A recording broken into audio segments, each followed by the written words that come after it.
વિકીલીક્સના સ્થાપક અસાંજે 5 વર્ષ બાદ બ્રિટિશ જેલમાંથી મુક્ત. અમેરિકા સાથે કરારમાં જાસૂસીની વાત સ્વીકારી.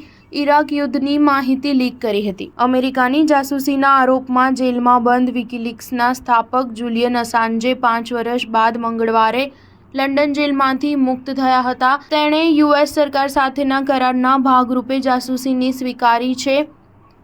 યુએસ ડિસ્ટ્રિક્ટ કોર્ટના દસ્તાવેજો અનુસાર 52 વર્ષીય અસાંજે યુએસ સાયપન કોર્ટમાં હાજર થશે. અહીં તે અમેરિકાના ગુપ્તચર દસ્તાવેજો મેળવવા માટે ષડયંત્ર રચવાનો આરોપ સ્વીકારશે. આ કરાર બાદ તેને સોમવારે બ્રિટનની ઉચ્ચ સુરક્ષાવાળી જેલ બેલમાર્શમાંથી મુક્ત કરવામાં આવ્યો હતો. અહીંથી તે સીધો પોતાના દેશ ઓસ્ટ્રેલિયા જવા રવાના થયો હતો. યુએસ સાથેના કરાર અનુસાર આરોપો સ્વીકાર્યા પછી અસાંજેને 62 મહિના જેલની સજા કરવામાં આવશે, જે તે પહેલાથી જ પૂર્ણ કરી ચૂક્યો છે. જુલિયન અત્યાર સુધી બ્રિટિશ જેલમાં 1901 દિવસની સજા ભોગવી ચૂક્યો છે. સમજૂતી બાદ લંડન હાઈકોર્ટે તેમને જામીન આપ્યા. ત્યારબાદ તેમને સીધા સ્ટેન્સ્ટેડ એરપોર્ટ લઈ જવામાં આવ્યો. સમજૂતી બાદ વિકીલીક્સે જુલિયન અસાંજેની મુક્તિ અંગેની માહિતી સોશિયલ મીડિયા પર પોસ્ટ કરી હતી. તેણે લખ્યું, "જુલિયન અસાંજે ઇઝ ફ્રી." જુલિયનની પત્ની સ્ટેલાએ કહ્યું, "હું જુલિયનના સમર્થકોનો આભાર માનું છું કે જેમણે વર્ષોથી તેને ટેકો આપ્યો છે.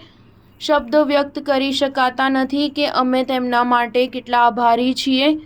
તેમના સમર્થનને કારણે જ જુલિયન આજે ઘરે પરત ફરી રહ્યો છે." વિકીલીક્સની સ્થાપના પહેલાં જુલિયન અસાંજે કોમ્પ્યુટર પ્રોગ્રામર અને હેકર હતા. તેમના કામને કારણે તેમને 2008માં અર્થશાસ્ત્રી ફ્રીડમ ઓફ એક્સપ્રેશન એવોર્ડ અને 2010માં સેમ એડમ્સ એવોર્ડ આપવામાં આવ્યો હતો. સ્ટાર ન્યૂઝ 7 હંમેશા સચ્ચાઈની સાથે.